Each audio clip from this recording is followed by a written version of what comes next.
All right, topics. We're going to talk about protecting yourself with good body mechanics and protecting your patients when we're using emergency, urgent, and non-emergent moves.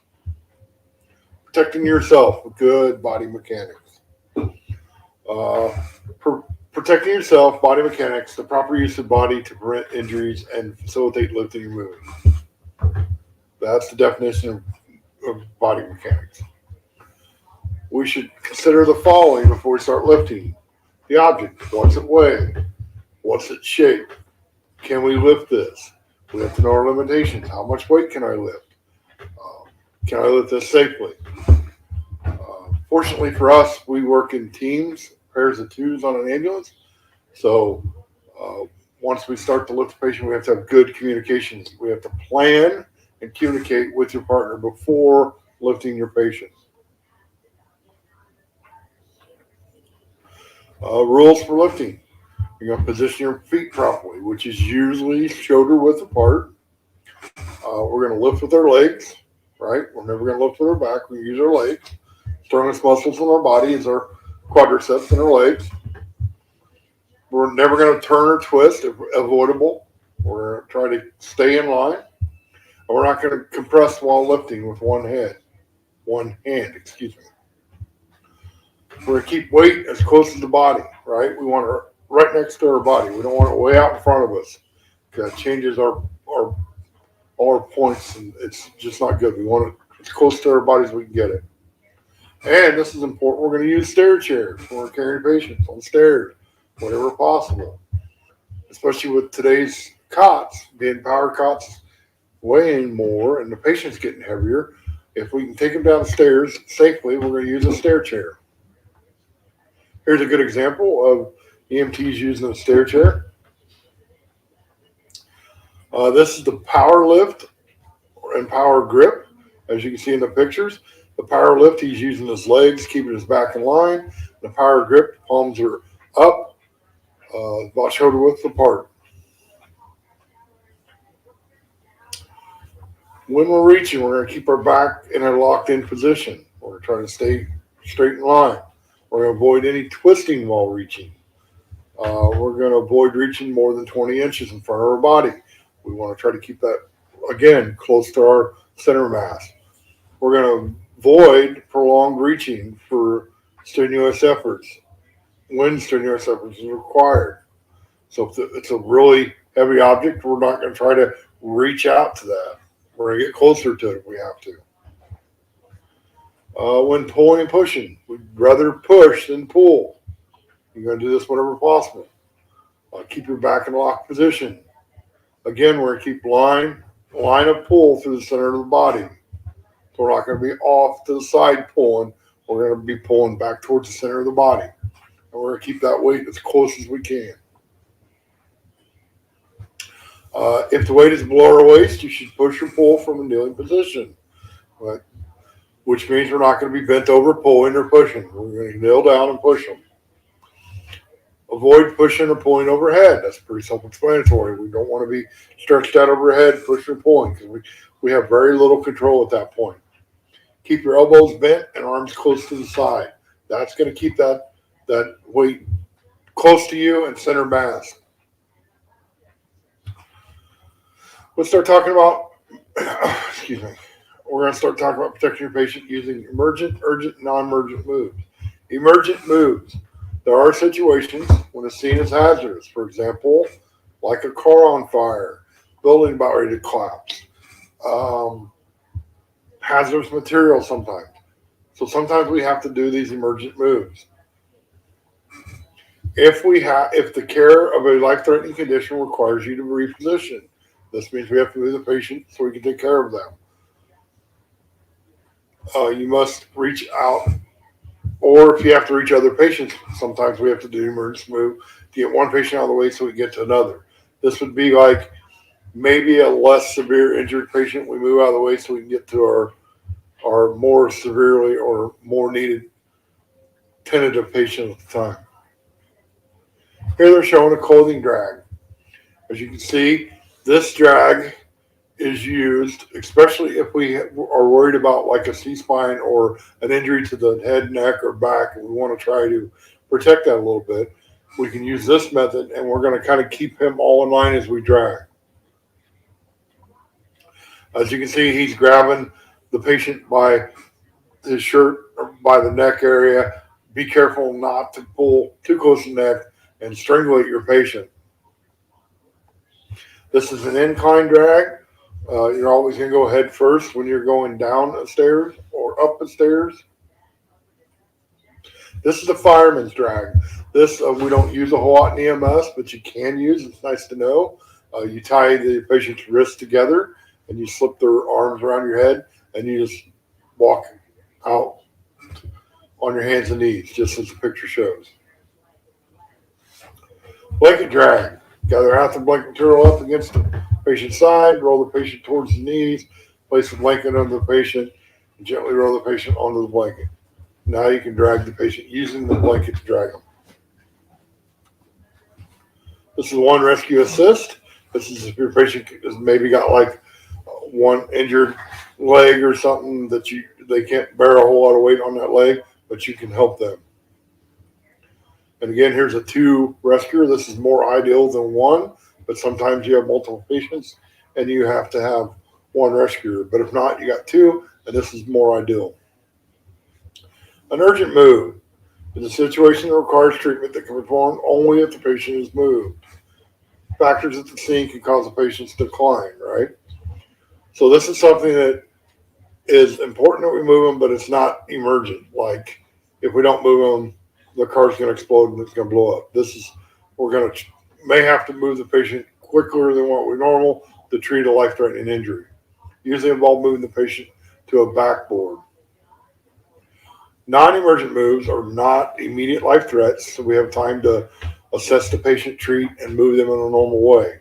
We take all required precautions not to aggravate an existing condition. So if they've got a broken ankle, we're not going to have them bear weight on that ankle. And stuff like that. Patient carrying devices, stretchers. That's our main source of moving patients from residence to ambulance to hospital, and so forth. So this is our main device that we use.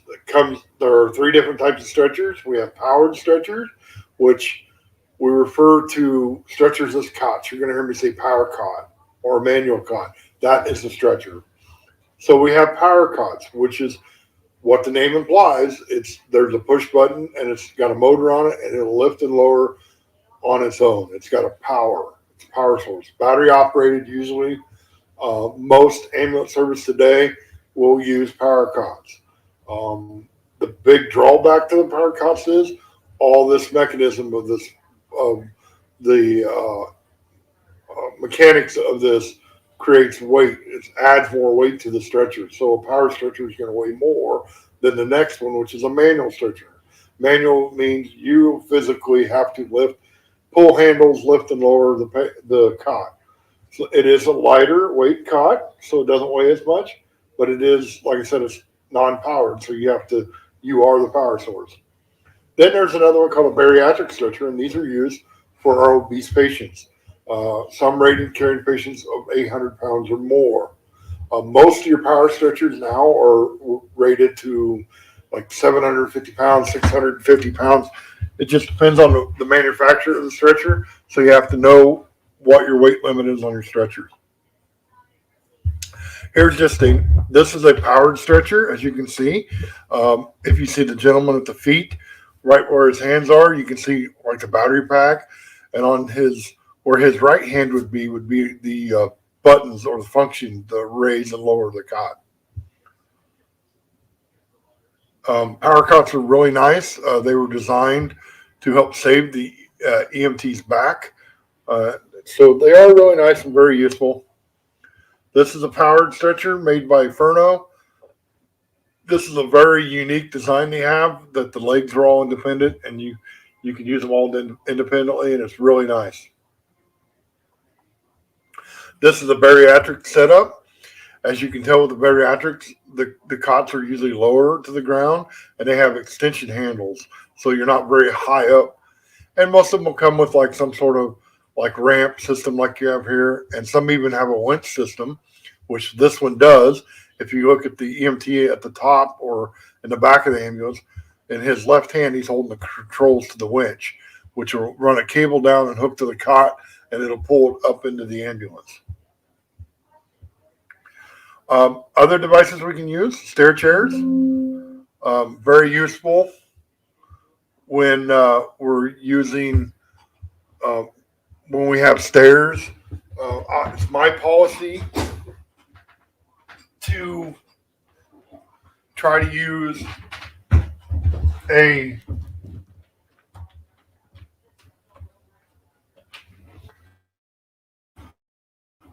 stair chair when we have more than one stair. Like for example, we pull up to a residence and they have a whole bunch of steps on the outside of their house, and it's easier if the patient's able to sit just to take a stair chair in the house, push the patient in the stair chair, and maneuver them safely down the stairs instead of trying to put them on this power cot, which weighs roughly 225 pounds without a monitor and all this other accessories, and then putting a 200-pound patient on and taking this 450 to 500-pound setup down the steps. So it's just safer for you and the patient to use a stair chair. Sometimes we're going to have to use a spine board to carry a patient. There are two different ones. There's a short one, which is rarely used in EMS anymore. We used to use them for like a seated position in a car when we'd go to a car wreck, but now we have a KED system or a KED, which is a kindred extrication device, which we'll talk later in the trauma sections. So we use that instead of long spine boards. We don't just use them anymore. But a short spine board, I'm sorry. A long spine board, however, is the primary for removing patients from vehicles when neck and spinal injuries are suspected. You can also use it to carry a patient down this, out of the house if you can't get a stretcher in. They're really good for using for securing a hip fracture. If you have like an elderly patient who fell and possibly fractured their hip, we'll secure that hip with either a blanket or like a pelvic sling, and then sometimes we'll put them on a long spine board to move them to the cot. So they're a good source for that. Here's a nice picture of a stair chair. This is a really nice one. I can't really tell, but I think it may have the tracks in the back. If you have one that's got the tracks in the back, that's even better. As you can see, that the patient will be in a seated position. There are straps to secure them. Handles on the top and the bottom there extend, and it's on wheels. So stair chairs are really nice, and it's really good to practice with ones that you are using in your service. In a classroom setting, we will play with these quite often. Here's a picture of long spine boards. They are mainly plastic or fiberglass now. When they first came out, they were plywood. They were heavy. Now they're pretty lightweight. Lots of handholds, so lots of people can carry. Lots of places for straps to be secured. Other types of stretchers are portable stretchers, scoop stretchers, basket stretchers, flexible stretchers, and vacuum stretchers or mattresses. And there's pictures of each coming up. Here's a scoop stretcher. As you can see at the top and bottom, this will split in half, and you can go underneath a patient without ever having to move the patient. And then you can secure them. And then you can use this as a long spine board. So this is a pretty handy little tool to have. This is a basket stretcher. Where they come in handy is like when you have wilderness rescues, or you have a patient, like for example, a deer hunter who would fall out of a tree stand and he's way back into the woods. You can put the patient in this. This is actually can be used as a long spine board as well. So you can secure his spinal column with this device. And then it's got lots of handles, so lots of people can grab, hold, and carry. There are, with the ATVs or the side-by-sides now, they do make devices that go in the bed of the ATVs or the side-by-sides to where you can put a scoop basket in and transport your patient out safely that way. This is a flexible stretcher. When I think of flexible stretchers, I think of the old Army cots. You see, like even today on football fields and stuff like that, you see the That's kind of what a flexible stretcher is. This can be this will break in half. If you look in the middle, it's got pivot points in the middle, and it will fold in half for easy storage. This is not used for a long spine board, however. So you can put your patient on a long spine board and then secure them to this stretcher and then carry them to wherever your wheeled stretcher is at. This is a vacuum mattress. Uh, I haven't seen this personally used a lot in the field in our area, but what happens is you put your patient on this and you take the little pump and you suck out the air and it forms around the patient. So it's good. You can use this as a spinal immobilization device as well. And here you see the EMT. He's using a little pump to suck or vacuum out the air. So when the patient is placed on the device and air is withdrawn, the mattress becomes rigid and confirming, automatically padding the voids. All right, how are we going to move our patients? Patients with suspected spinal injuries. We're going to immobilize the head, neck, and spine before moving. So in order to do that, we're going to first perform manual stabilization, which means the EMT will stand and hold the head in place. Then we'll place a rigid C-collar or cervical collar, and that restricts the motion of the head and neck. Well, we just skipped that. Okay. Patients with no spinal injuries, we can use extremity lifts used to carry a patient to a stretcher or stair chair. Can be used to lift the patient from the ground or from a sitting position. And I believe there's pictures coming up. Right here is an extremity lift, right? So you can pick them up and carry them to the stretcher. This is a really good lift, especially if they're sitting in like a recliner or on a couch or in a bed even. This is a good carry to use. Patient with no suspected injury, you can use the direct ground lift, lifted from the ground to the stretcher, and we have pictures as well.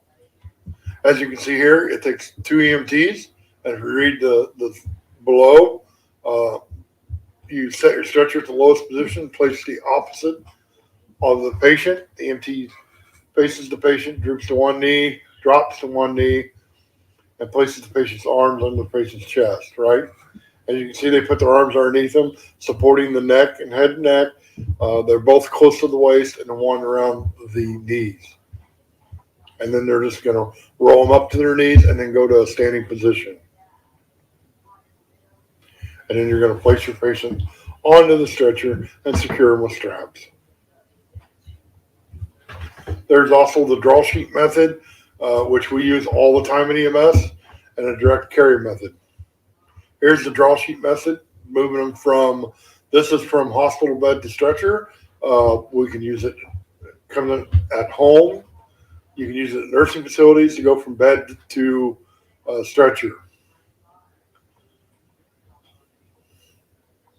This is the recovery position. This is if we got a patient who is possibly pregnant or may not be totally responsive and worried about the airway or aspiration or the vomiting, we're going to put them in a recovery position, usually on the left side, because most ambulances are set up to either be center load or offset load, which means they'll be against the wall.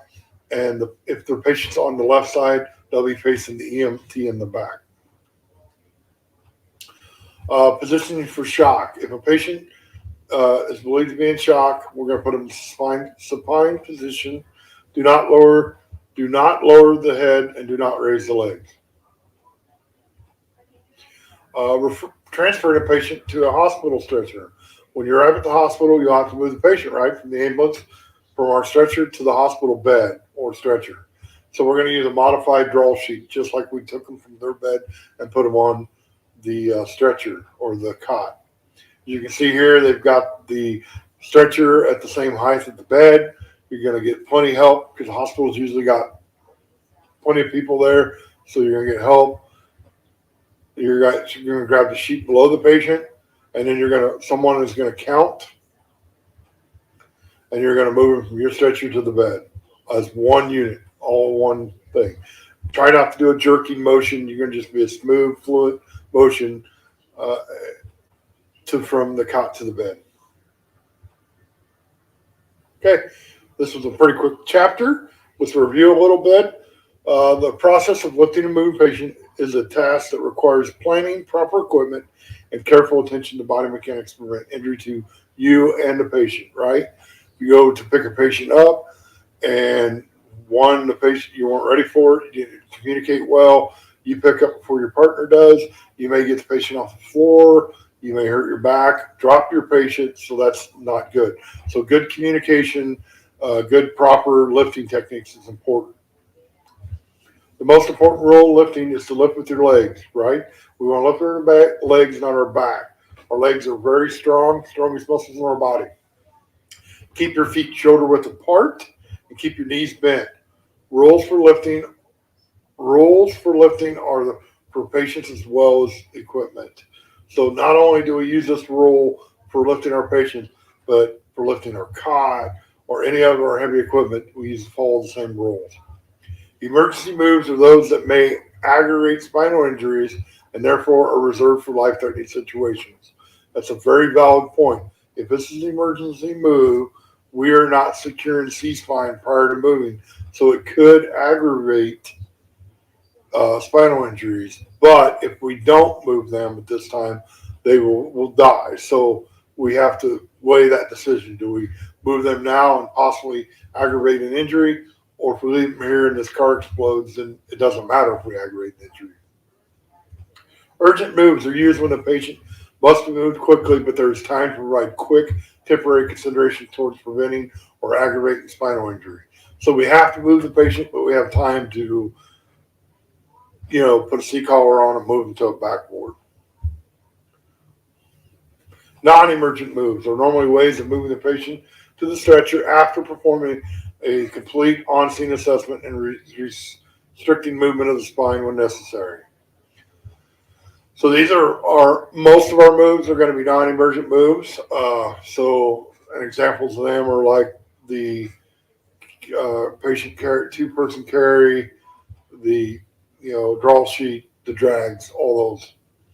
Positioning the patient for transport should be taken into account if the patient's comfort, medical needs, and safety, right? So we're going to consider all these before we load the patient onto the cot. And once we get them there, how are we going to position them? Remember the importance of correct lifting and moving techniques on every call. Protect your patient and protect yourself from injury to maintain a long and positive EMS experience, right? You get injured, that could be a career injury for EMS. You hurt your back, and that could be it. You could be done, right? So if you do proper lifting techniques and moving techniques, hopefully we help to minimize you or your patient getting hurt. Proper lifting techniques is important wellness strategy. Biomechanics and rules of lifting help prevent injuries. Many different patient carry devices exist. To reiterate some of those, like stair chairs, flexible stretchers, scoop stretchers, basket stretchers, vacuum mattresses, and long spine boards. There are others out there, things called like mega movers, which kind of are like, they kind of look like tarps with handles so that a lot of people can help carry.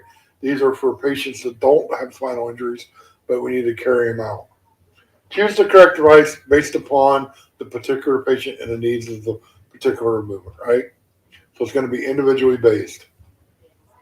Use proper techniques to move a patient onto patient carrying devices and position them for transport based upon their condition, right? So if we have a semi-conscious or unconscious patient, it may be better to transport them in the recumbent or on their side to protect the airway in case they vomit, stuff like that.